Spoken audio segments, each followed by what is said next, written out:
Somos seres movidos pela paixão ou pela razão? Acho que mais pela paixão. O ser humano sempre foi passional? Sempre. A ideia de pertencer a um grupo que nos represente é apaixonante? Para a maioria das pessoas, eu creio que sim. É uma mentira dizer que a política é movida pela razão? É uma palhaçada.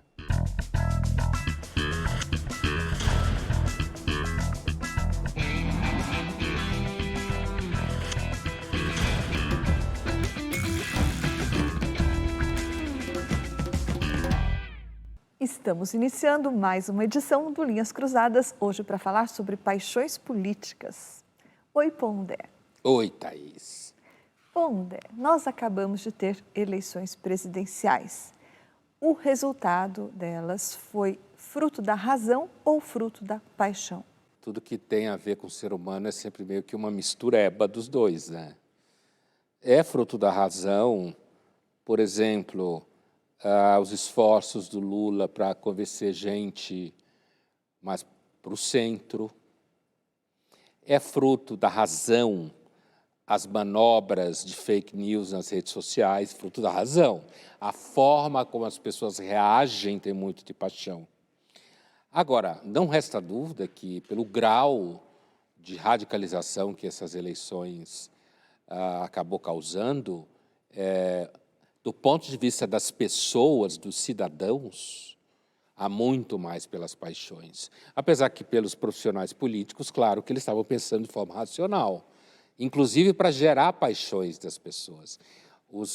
O candidato do PT para gerar paixão nas pessoas de que era todo mundo santo, e o candidato Bolsonaro para gerar paixão nas pessoas que eles estavam combatendo em nome da liberdade. Então, você diria que do lado dos atores políticos, a paixão é um instrumento e eles usam mais a razão. E do lado dos que estão expostos aos políticos, a emoção, o afeto-chave é a paixão.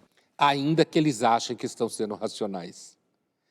E sim, do lado dos atores políticos profissionais, seja os políticos, sejam os profissionais de marketing político, assessores, a paixão, ela é um recurso que você usa porque as pessoas no seu dia a dia, elas colam, e isso fica cada vez mais claro nas últimas eleições no Brasil, não só no Brasil, Estados Unidos também, elas colam nas figuras políticas, e quando eu falo figura, eu estou falando uma pessoa, nessa figura política, do discurso político, na ideia que eles acham que é o fim do mundo. Essas eleições no Brasil, agora, tinha momentos que eu tinha a impressão que eu estava vivendo a invasão da Normandia, cara. Parecia que era o dia D, que tinha gente que de fato achava que era o exército aliado indo enfrentar nazistas. Um pouco exagerado. Pondé, você disse então que toda eleição tem da parte do eleitor um comportamento majoritariamente passional. Mas por que essa eleição foi mais passional do que as outras? Eu acho porque, sabe, quando você tem textos hoje em dia, os estudos de paixão política começam de forma sistemática analisando a Revolução Francesa, né? Como o primeiro momento assim, onde você tinha, inclusive, já, digamos assim, alguns elementos filosóficos para poder se falar disso. As redes sociais, elas colocam a paixão em circulação. Elas são uma verdadeira cultura de bactérias para as paixões.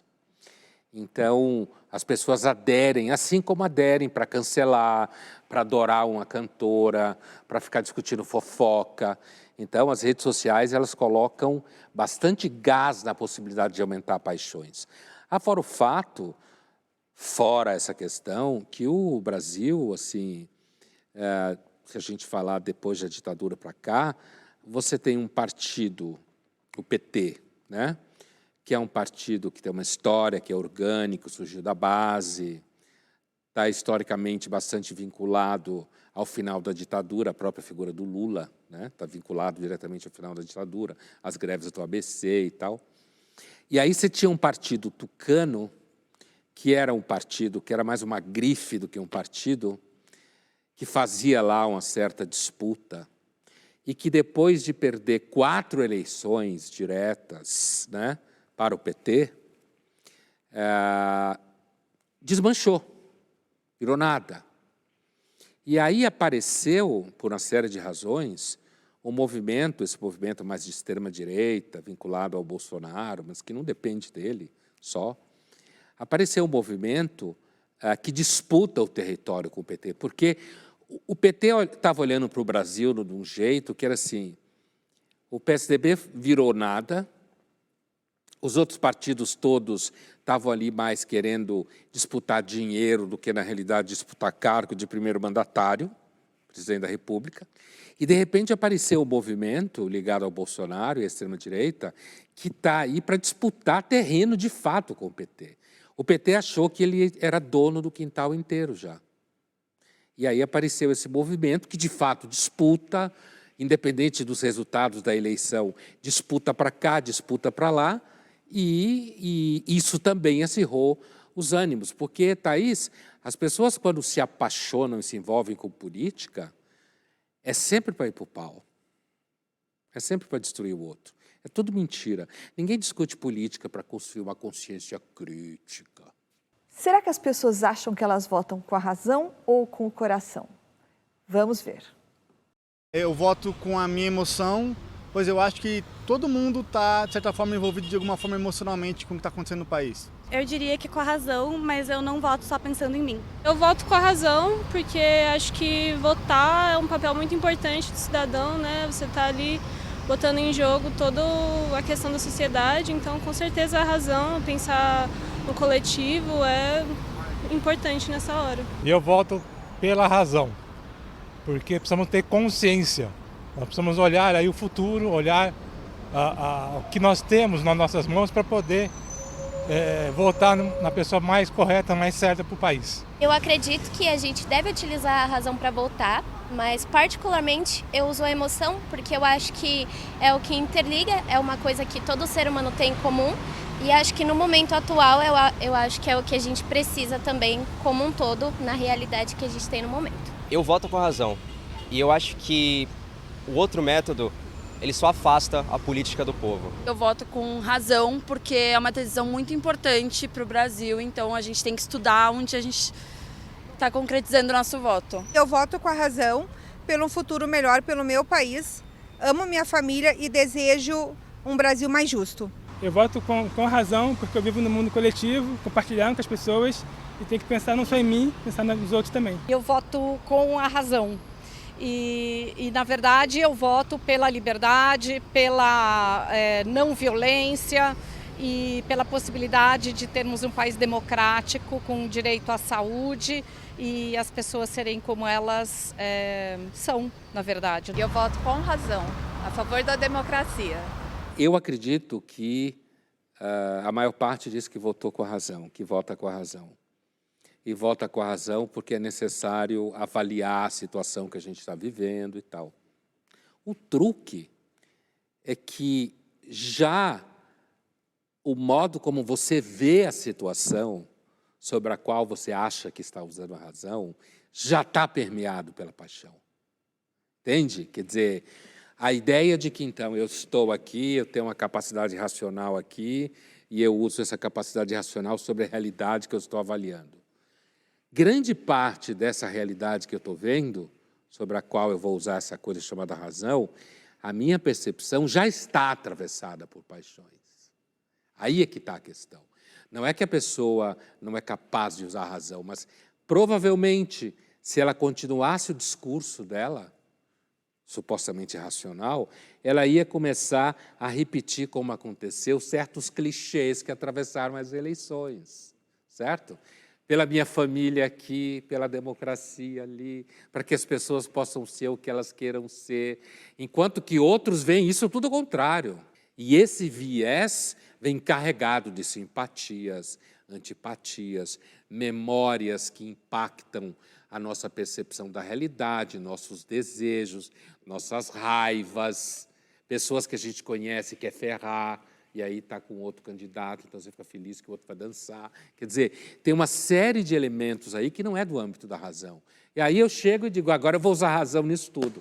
Mas o que eu estou enxergando não é racional só. Tá, você então descreveu o voto real, mas como seria o voto ideal, então? O Não voto. existe. Então, o voto ideal, imaginariamente, seria, algumas pessoas acham que é o voto de uma inteligência artificial, né? Mas, sim, seria o voto de alguém que, usando das suas faculdades racionais, perceberia a realidade sem viés, o que não existe. Você pode imaginar que uma pessoa tem mais prática no uso da razão e que ela, essa é a hipótese, normalmente sobre intelectuais e jornalistas, o que necessariamente não é verdade, mas tem um repertório maior de conteúdo, mais experiência de leitura, de abordagem, e que, portanto, esses dois elementos produziria, talvez, um eleitor com menos viés, o que também não existe. Isso não é o que Platão dizia, que os votos deveriam ser reservados para os mais preparados, para os mais inteligentes, para a elite intelectual? Epistocracia. Epistocracia. É, a ideia de só quem tem conhecimento epistemológico, no sentido platônico, que é o conhecimento necessário, absoluto, universal, fundamentado, lógico, poderia tomar decisões.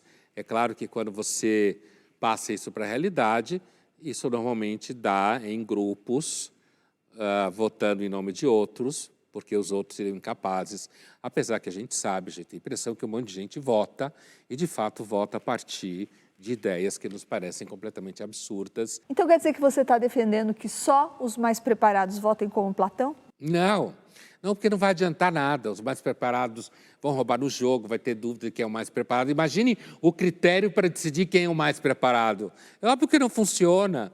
É essa zorra mesmo. Não tem salvação. A democracia é essa bagunça. Linhas Cruzadas volta já já e no próximo bloco nós vamos falar por que as revoluções são sempre eventos passionais.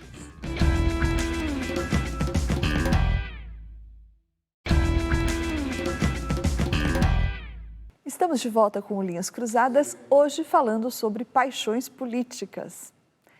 Bom, Dé, no primeiro bloco você lembrou da Revolução Francesa e disse que ela era um exemplo de uma paixão política, de uma demonstração de paixão política. As revoluções são sempre passionais? Olha, se a gente pensar, por exemplo, as revoluções, elas são muito parecidas com... Elas estão ali mais ou menos na mesma chave que uma guerra civil, né?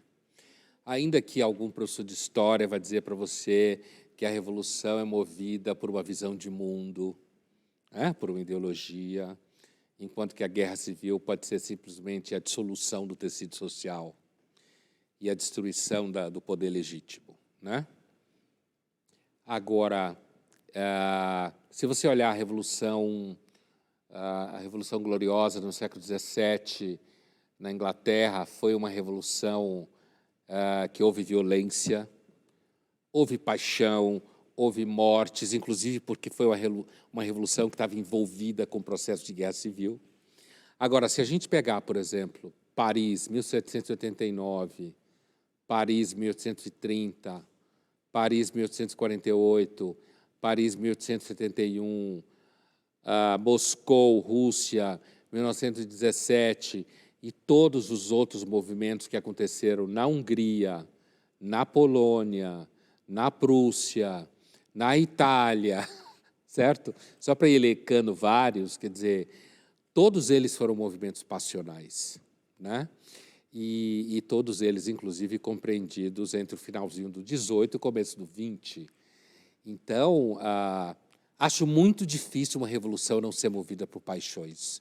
Onde é que estão os elementos passionais aí, nessa série de revoluções que você citou? É claro que, só uma coisa, é claro que você consegue também estabelecer certos conjuntos de ideais que podem ser compreendidos como conceitos, né?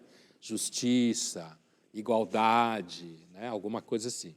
Mas os elementos passionais, na violência desmesurada, né? No processo de desumanização daquele que é considerado o inimigo. Quando eu digo violência, como era comum na Revolução Francesa, é abrir a barriga das pessoas no meio da rua para deixar as vísceras caírem para fora, que era uma forma de uma prática medieval já, mas o caso da Revolução Francesa em larga escala e movido pela ideia de que aquilo estava transformando o mundo num mundo melhor, né? A raiva que vai se difundindo no tecido social entre vizinhos, por exemplo, e aí, às vezes, a revolução se alimenta de ressentimentos, rancores, tomada de patrimônio. É sempre bom lembrar aquela famosa frase do Rothschild, quando tiver sangue nas ruas, compre imóveis, certo? Quer dizer, porque aí você vai a violência contra o vizinho, contra o cara que é mais rico, aquele que você quer acertar as contas, de repente o cunhado que você odiava. Quer dizer, isso tudo são elementos em que a paixão política vai se manifestando. Inclusive cortar a cabeça, né, do rei, chacinar a família do czar, no caso da Revolução Russa. E a veneração pelos líderes, Pondé, também não é um elemento passional? Em quase todas essas revoluções que você citou, francesas, a russa, a italiana, sempre teve um líder venerado, adorado. Isso também não é um elemento passional? Sem dúvida, quer dizer, primeiro você tem uma relação passional com o ideal, né? No caso da Revolução Francesa, você tem alguns líderes, né? Entre eles o Robespierre, que depois acaba sendo guilhotinado também, mas você tem um conjunto de ideais, uma visão de mundo. A Revolução Francesa vai desaguar em Bonaparte, né? E nas guerras napoleônicas. Então, eu diria que você, dessas revoluções, por exemplo, a russa, você tinha o grande líder que era o Lenin, Trotsky também, grande orador, mas o grande líder carismático era o Lenin. Então, eu diria que as paixões, digamos, positivas, não necessariamente as destrutivas, elas estão vinculadas a figuras, mas essas figuras, pelo menos desse conjunto histórico de revoluções que a gente viu, que importa tanto a política até hoje, elas são vinculadas a certo conjunto de ideais, que são os ideais que, inclusive, justificam a violência passional, que do ponto de vista daqueles que praticam, não acham que estão simplesmente sendo desprezíveis. Eles estão sendo violentos para a construção de um mundo melhor e mais justo. Vamos ver agora uma cena do filme A Revolução em Paris. Ela mostra um grupo de mulheres partindo de forma apaixonada em busca do seu... Total, né? Você imagine que, normalmente, pessoas como as mulheres dessa cena, é claro que esse filme tem uma construção para dizer que as mulheres participaram. E, de fato, participaram, né? No caso da Revolução Russa, um dos primeiros eventos que disparou a Revolução em 17 foi uma reunião de mulheres à frente do Hermitage, do Castelo de Inverno da família real russa, os Romanov, pedindo pão. Elas foram lá porque não tinha pão durante não sei quanto tempo, e elas foram lá se reunindo, seguindo um padre, e aí começaram a fuzilar, começaram a atirar, né?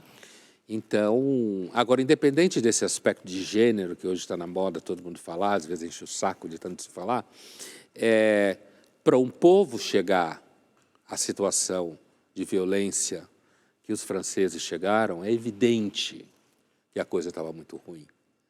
Não dá para defender a aristocracia francesa, né?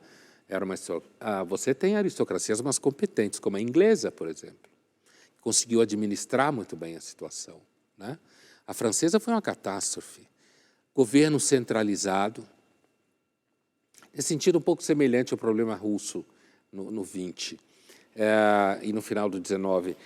Um governo que não tinha braço para administrar, desinteresse, extremamente corrupto, uma liderança totalmente dissociada, rei burro, né? Assim como era o Nicolau II, o Luís XVI, o Luís XVI. Então, tem uma série de elementos que as pessoas normalmente não saem cortando cabeça uma das outras na rua. Elas não saem matando todo mundo. É claro que você tem canalhas no meio e tal, mas para o grosso da população, inclusive imagina mulheres fazendo isso, né? Saindo da sua vida, do cuidado com os filhos, essas coisas do dia a dia, para ir para o pau, literalmente, porque estava muito ruim mesmo. Vamos agora à nossa caixa de perguntas.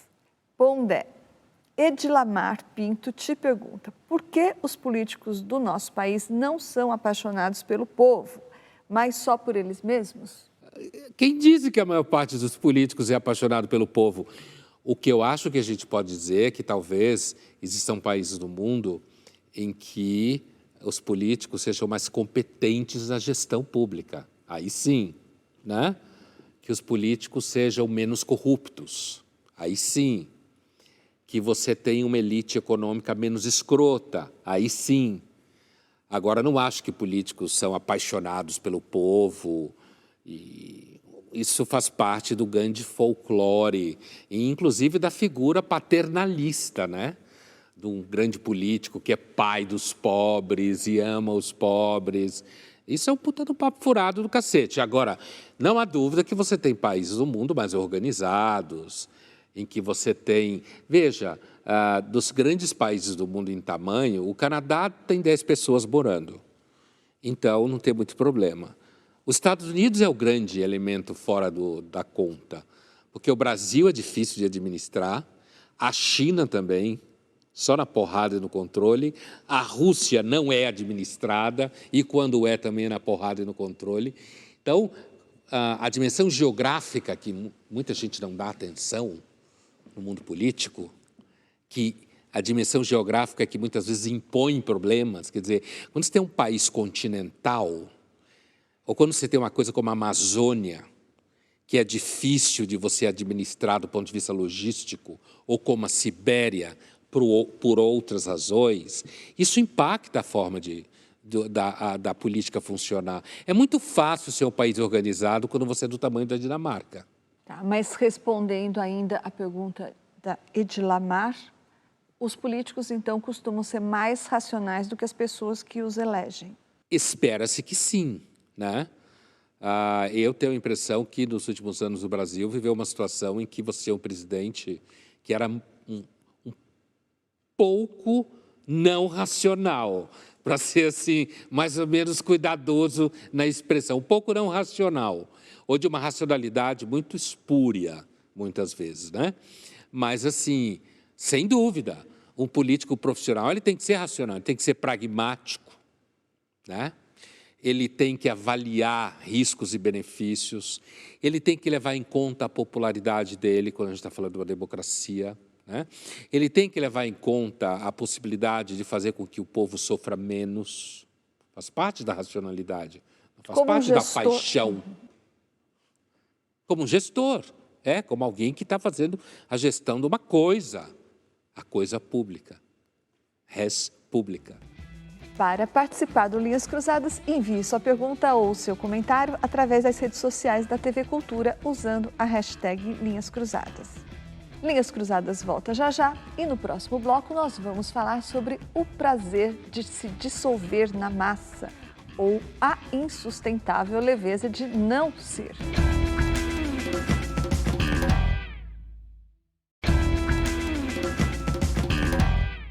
Estamos de volta com o Linhas Cruzadas, hoje falando sobre paixões políticas. E o escritor e ensaísta búlgaro, vencedor do Prêmio Nobel de Literatura, Elias Canetti, passou um tempão estudando, tentando decifrar as diferenças de comportamento entre o homem sozinho e o homem na multidão. Quando a gente está na multidão, o nosso comportamento é diferente, Pondé, e é mais passional? Sim, essa é uma conclusão direta do Canetti, não só dele, do Freud também, mas o Canetti falava que, bem, o Canetti viveu, deve ter nascido em 1905, morrido em 1995, alguma coisa por aí assim, viveu bastante ao longo do século XX, então ele viu a Primeira Guerra Mundial, depois ele viu a Segunda Guerra Mundial, já como adulto pleno, e assim... E ele conta que um dos equívocos, isso o Canetti falando, um dos equívocos comuns de quem tenta estudar a massa é porque nunca teve o prazer de fazer parte de uma. Como ele diz que ele foi levado também em momentos da vida dele a sentir parte de uma massa política, né? como se diz, de fazer reclamação em massa e protestar contra o governo em massa. Então, ele fala que ele sentiu na pele a atração que existe em você fazer parte de uma massa, de você se sentir diluído naquilo que ele chamava daquela mancha obscura, que é o centro da massa. Ele faz diferenças, ele fala de massa que cresce espontaneamente, de massa que não cresce espontaneamente, tem toda uma análise técnica. Mas esse ponto de vista do eu que se dissolve e que existe um gozo nessa dissolução. Você se livra de uma identidade única e você se sente amado pela massa, né? E em troca você ama a massa, porque são todos iguais ali. Inclusive os sons, ele fala, né? A linguagem, ela é empobrecida, ela é repetitiva, você fala aquilo que todos falam. Então, isso tudo gera enorme prazer, segundo ele. E que ele sentiu esse prazer. Porque é como ser aliviado do peso do indivíduo, do seu peso como indivíduo? Essa ideia, essa questão que você pergunta sobre o alívio de ser indivíduo e tal, tem um outro autor, também do século XX, filósofo inglês chamado Michael Oakeshott, que escreve sobre o projeto fracassado do indivíduo, no sentido de que na verdade, ser indivíduo é muito difícil, né? Ser indivíduo significa, supostamente, você, então, avaliar, tomar decisões, assumir responsabilidades. Por isso que o Oakeshott diz que o projeto de indivíduo moderno é um projeto que fracassou. E a gente acabou herdando o que o próprio Oakeshott fala, às vezes ele usa a expressão homem-massa também, mas ele fala de o anti-indivíduo. O que é o anti-indivíduo? É, no fundo, o grosso da população, segundo o Oakeshott, que odeia o indivíduo. Porque o indivíduo, ele parece se colocar numa posição acima dos outros, visto do ponto de vista do anti-indivíduo. Porque a ideia do Oakeshott, o anti-indivíduo, na realidade, é alguém que está ali, não necessariamente dentro de uma massa, mas está dentro de um grupo, né? Porque o Canetti pensava em massa física, mas ele já imaginava a ideia de uma massa que não fosse só física, como a gente vê hoje em redes sociais, né? Mas aqui o que eu estou dizendo é o seguinte, o anti-indivíduo é aquele conjunto de pessoas que está identificada com algum grupo e odeia pessoas que não parecem estar identificadas com grupo nenhum. O Oakeshott chega a dizer que o indivíduo corre o risco de ser perseguido nas ruas. Então, se a gente junta o que o Canetti está falando, porque o Canetti está fazendo uma crítica à massa. Não se engane, quando ele diz que a massa exerce um prazer, ele está falando do risco que é. E quando ele diz quem analisa a massa e nunca sentiu o prazer de fazer parte da massa... Que não conhece o risco. Não conhece o risco que é fazer parte da massa. Porque quando você faz parte da massa, você se sente cheio da massa. É como se seu eu crescesse. Na realidade, é porque ele se desfez. Ele se identificou com aquela totalidade, né? E o Oakeshott está dizendo que o projeto de ser indivíduo, na verdade, essa ideia de ser indivíduo bom, se ele vivesse hoje, ele diria que o projeto de indivíduo virou, na verdade, uma propaganda, uma commodity. Indivíduo é a figura do Instagram contando que está deprimido. Vamos ver agora uma cena do filme Infiltrado na Clã, de Spike Lee, que fala sobre o grupo supremacista americano. Ron Stallworth, are you a white, non-Jewish American citizen? Yes. Yes. What? Yes. I am a white, non-Jewish American citizen. Are you in favor of a white man's government in this country? Yes. Ron Stallworth, are you willing to dedicate your life to the protection, the preservation, and the advancement of the white race, in mind, in body, and in spirit? Yes. Be seated. The mayor had a photographer by the name of Gildersleeve. He came and took pictures of the whole thing. Those pictures were later sold as postcards.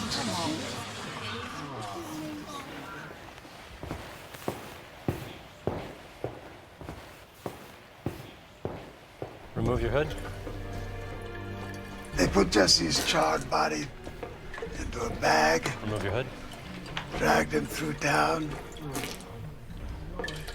Remove your hood. They sold the remains Remove your hood. as souvenirs. Remove your hood. A lot of good white folks just stood there like it was a 4th of July parade. They even let the children out of school on lunch hour. Remove your hood. And all I could do was to watch and to hope they wouldn't find me.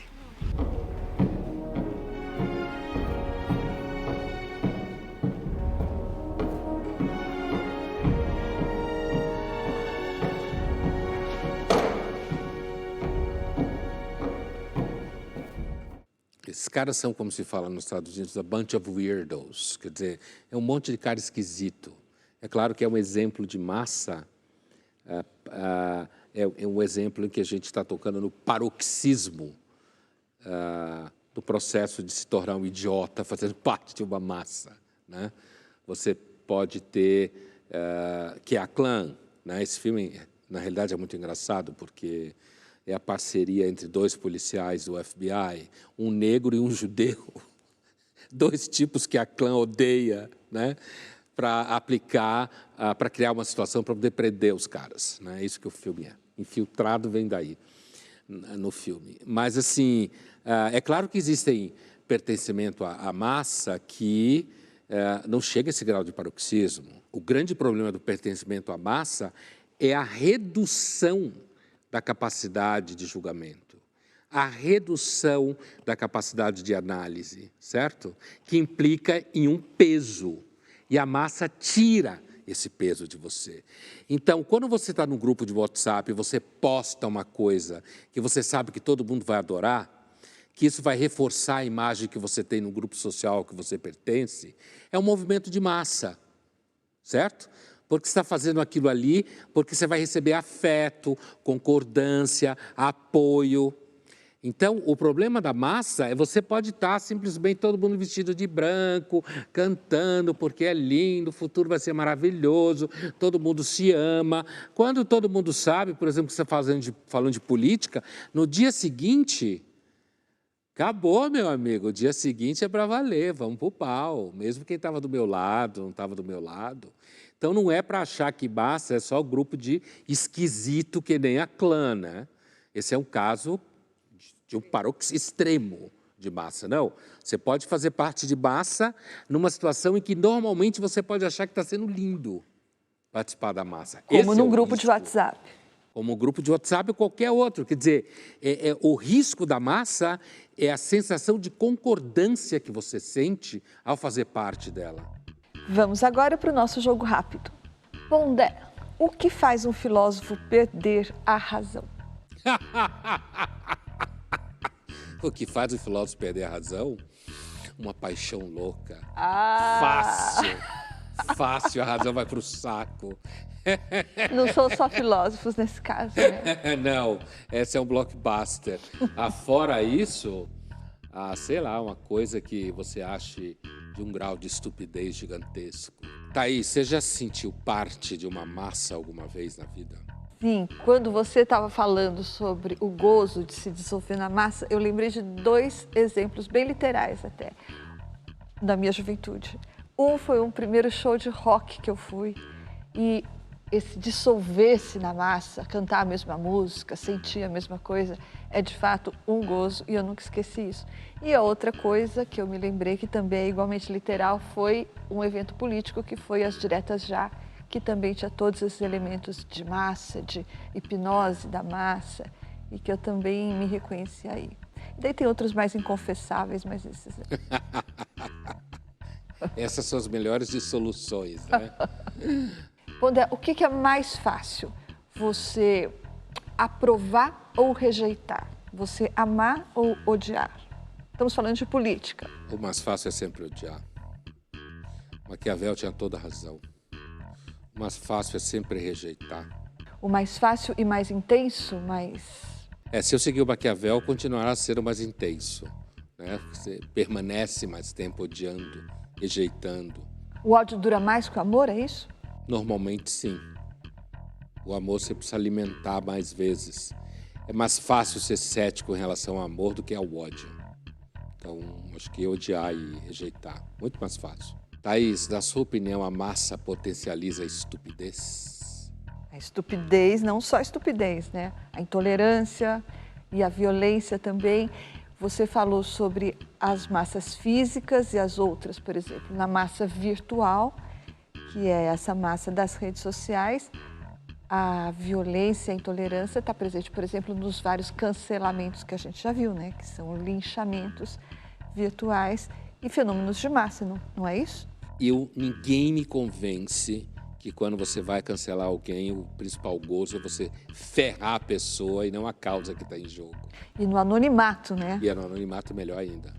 Linhas Cruzadas volta já já e no próximo bloco nós vamos discutir, será que a paixão alimenta a intolerância?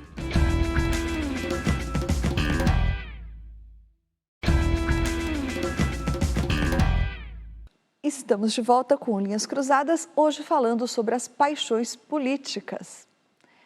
Pondé, no bloco anterior você falou que quando a gente pertence a uma massa, ou seja, um grupo heterogêneo, cujo pensamento você se escora, se defende, se apoia, quando você pertence a uma massa, você tem a sua capacidade de julgamento diminuída. Então, juntando essa redução da capacidade de julgamento com o fato de que quando você pertence a uma massa, você tende a ter as paixões mais inflamadas, essa somatória não levaria a um aumento da intolerância, ainda falando no campo da política? A massa, seja ela que de teor for, ela tem uma vocação à intolerância porque ela está movida por uma certeza absoluta que, na realidade, na hora do exercício da massa, o que é o exercício da massa? É quando você está gritando junto, quando você está quebrando junto, ou quando você está cantando junto, ou quando você está fazendo uma caminhada junto, qualquer uma coisa como essa. Na hora do exercício da massa, você tem absoluta sensação de que você está no lugar certo, de que aquilo é a coisa certa para fazer. O resultado, por isso que eu estava fazendo a analogia com o monoteísmo, é que quando você tem uma certeza absoluta, você tende à intolerância. E quando você tem certeza de que o seu grupo está certo, isso significa ter certeza de que o outro grupo está errado.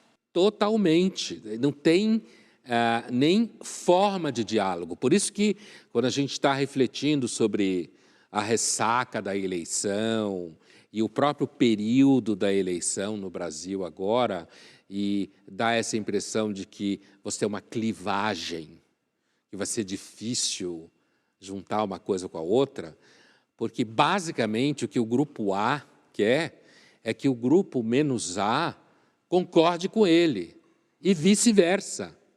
A gente usa sempre a palavra intolerante no sentido evidentemente negativo. Intolerância religiosa, intolerância de gênero, intolerância racial, sei lá, qualquer intolerância que você queira. Agora, normalmente, a pessoa que está sendo intolerante, ou o grupo que está sendo intolerante, o é em nome de algum julgamento que considera razoável. Eu serei intolerante com a corrupção. Eu serei intolerante com o fascismo. Eu serei intolerante com quem quer transformar o Brasil numa Venezuela. Só para ficar nos clichês que têm enchido o nosso saco nos últimos meses no país. Então, assim, a intolerância, mais do que se imagina, normalmente mora na casa das pessoas de boa vontade. É o contrário do que parece. Já a tolerância, que tem como se diz, uma imagem tão positiva, vamos construir uma tolerância religiosa e não sei o quê. Eu acho que, já que eu falei de casa, né, Eu acho que o melhor sentido de tolerância que existe, na verdade, é aquela expressão antiga que se usava para bordel, que se chamava de casa de tolerância. Já que eu falei de casa, onde as pessoas se acham do bem e a intolerância mora lá, onde que a tolerância mora? No bordel, certo? Por quê? Porque é um lugar onde os pecados são tolerados, um certo comportamento fora da lei, uma certa miséria humana, quer dizer, inclusive são toleradas coisas ruins também. Por que se chama bordel de casa de tolerância? Isso devia ser ensinado para todo mundo. Ah, você quer entender o que é tolerância? Ah, quer? Você sabia que bordel se chamava casa de tolerância? Tolerância contra as fraquezas, os pecados, os erros, certo? Por quê? Porque só uma pessoa que se acha muito pura, muito certa, ela é intolerante. Então, nessa equação aí que a gente montou agora, a tolerância é resultado da soma de uma paixão inflamada, mais o pertencimento, a diluição do eu num grupo, na massa. Como quebrar essa equação? Qual variável pode melhorar de modo que a tolerância ou a intolerância diminua? Por exemplo, a tolerância não diminua, né? Todo mundo quer aumentar a tolerância. Intolerância diminua. Sim. Então, por exemplo, se você ficar mais maduro, você vai ser um ser menos passional. Ou se você envelhecer, você vai ter menos tendência de aderir a um grupo, de pertencer à massa, de deixar as decisões a cargo de um grupo que te escolhe e que te apoie. O que pode quebrar essa equação e fazer a intolerância diminuir? Eu acho que uma coisa que pode ajudar uma pessoa a ser menos intolerante é, seguindo o conselho do que eu falava antes da casa de tolerância, é você descobrir que você é um pecador. As mazelas do grupo ao qual você pertence, não passar a mão pela cabeça daquilo que você acha que é maravilhoso, sabe? Quer dizer, a intolerância é o bastião da pessoa que se acha certíssima. Então, é claro, se você conseguir produzir algum tipo de ceticismo, porque a intolerância ela pode ter até uma característica que é uma certa condescendência, né? Ah, não, você é menos A. Ah, essas pessoas que são menos A é porque, coitadas, não tiveram educação, são pessoas que têm traumas psicológicos, entendeu? Elas têm traumas psicológicos, ou elas, na realidade, sofriam bullying na escola, sei lá, alguma coisa assim. Então, a intolerância ela é movida por uma certeza muito grande. E uma certeza que opera meio que no backstage.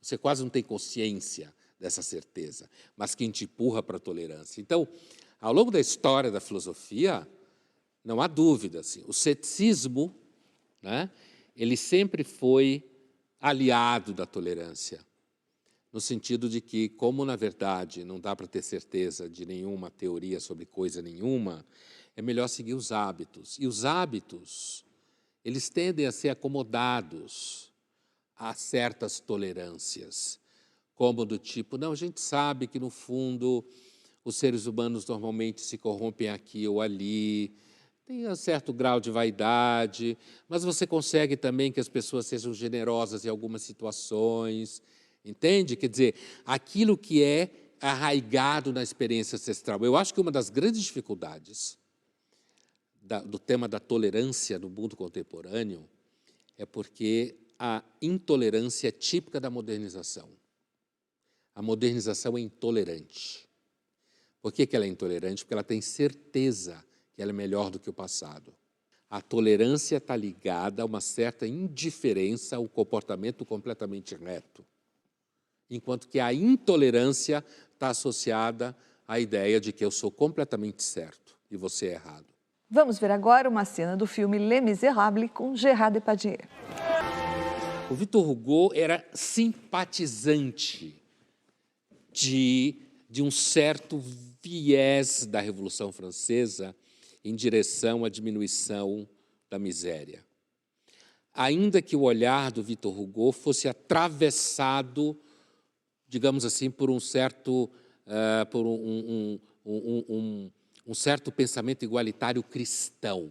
Basta lembrar do do livro, né?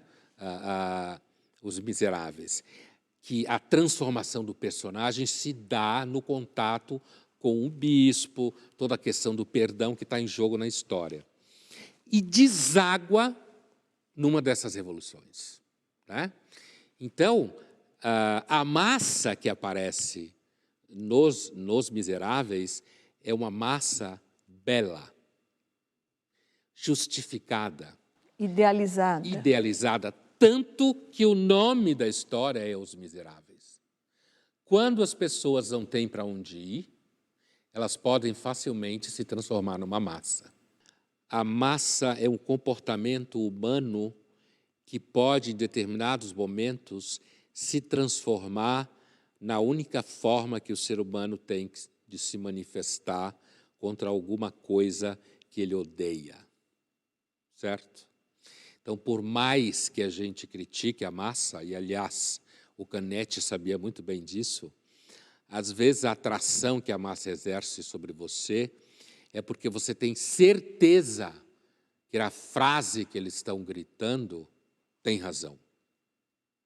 E aí você adere, como no caso do filme. A história leva você a simpatizar completamente com os revolucionários. Tanto que um deles é o namorado da menina que ele cuida a vida inteira, o Jean Valjean, certo? E que é um cara super legal, digamos assim. A simpatia completa e total. Então, do ponto de vista da história política, essa simpatia pelas massas revolucionárias francesas, principalmente, elas vão alimentar muito o idealismo político até hoje no Brasil. A ideia de que você pode fazer parte da massa e que você pode estar do lado certo. Como bem disse tanto Canetti quanto Ortega y Gasset, no fundo, na modernidade, as pessoas gostam de aglomerar, de estar junto com um monte de outras pessoas. A modernidade tem vocação à massa. Linhas Cruzadas fica por aqui, mas na semana que vem a gente está de volta.